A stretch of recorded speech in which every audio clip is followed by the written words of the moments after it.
Hello friends, मेरा नाम सुरेश कुमार। आप देख रहे हैं सुरेश टेक युगम यूट्यूब चैनल। आज मैं इस वीडियो में बात करने वाला हूँ Realme 12 Pro Plus 5G के फ़ोन के फीचर्स के बारे में। और वीडियो स्टार्ट करने से पहले वीडियो को सब्सक्राइब कीजिए, शेयर कीजिए, कमेंट कीजिए।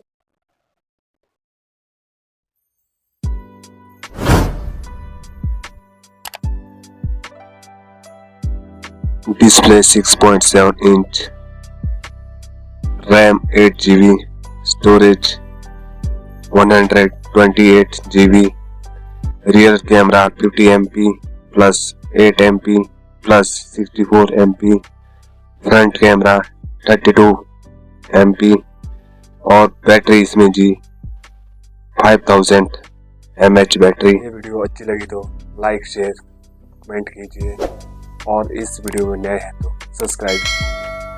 Thank you.